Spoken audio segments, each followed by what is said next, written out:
ওই একটা Benson cigarette দাও তো। স্যার আপনাকে কোন সিগারেটটা দিব কাইন্ডলি বলবেন প্লিজ। আরে একটা বেনসন সিগারেট দাও। আরে ছেলেটাকে তো দেখে তো অনেক শিক্ষিত আর স্মার্ট মনে হইতেছে।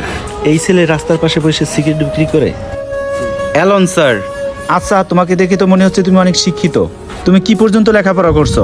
স্যার আসলে পড়াশোনার কথা কি বলবো, পড়াশোনার তো কোনো দাম নাই। আমার আসলে গ্র্যাজুয়েশন কমপ্লিট হয়ে গেছে।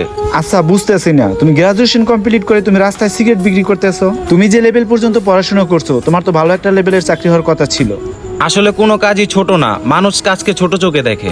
স্যার আমি যদি একটা চাকরি করতে যাই তাহলে আমার অনেক টাকা প্রয়োজন, আর এতগুলা টাকা দিয়ে তো আমার পক্ষে চাকরি নেওয়া সম্ভব না স্যার। এর জন্যই ছোটখাটো একটা বিজনেস করতেছি, আর কোনো কাজই ছোট না স্যার।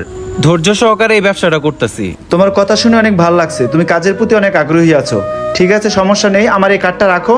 আমার প্রতিষ্ঠানে একদিন তুমি দেখা করো আমার সাথে। লোকটা কি মনে কইরা ওনার ভিজিটিং কার্ড আমাকে দিয়ে গেল? না, একদিন সময় কইরা তার প্রতিষ্ঠানে যাইতে হইব। আরে ওইটা আমাদের কলেজের ফার্স্ট বয় মামুন না? ওই রাস্তার পাশে বইসা বিড়ি বিক্রি করতেছে। কলেজ লাইফে তো ও টপার ছিল, আর ও এখন এখানে বিড়ি বিক্রি করে। যাই ওর সাথে একটু মজা নিয়ে আসি। কিরে মামুন না, এটা কি ব্যবসা শুরু করলি? কলেজ লাইফে তো বড় বড় কথা কইতি, আমি সরকারি চাকরি করব, বিসিএস ক্যাডার হবি, বাংলাদেশের বড় ব্যবসায়ী হবি। এই তোর ব্যবসার নমুনা। কলেজ লাইফে তো ফার্স্ট বয় ছিলি, গ্রাজুয়েশন কমপ্লিট কইরা অহন এই বিড়ির ব্যবসা শুরু করলি। কলেজ লাইফে তো বহুত কথা কইছিলি। বাহ, ভালাই চাপাবাজি করলি আমগো লাগে কলেজ লাইফে। আমাদের সাথে আড্ডাও দিতি না, খালি পড়াশোনায় পড়ে থাকতি।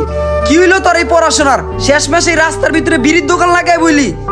আসলে বন্ধু তুই তো জানিস আমার ফ্যামিলির আর্থিক অবস্থা ভালো না, তাই তো অল্প কিছু পুঁজি নিয়ে এই ব্যবসাটা শুরু করলাম। বন্ধু বেকার বসে থাকার চেয়ে কিছু করতেছি নিজে নিজে। কোনো কাজই আসলে ছোট না, কিন্তু মানুষ কাজটারে ছোট চোখে দেখে।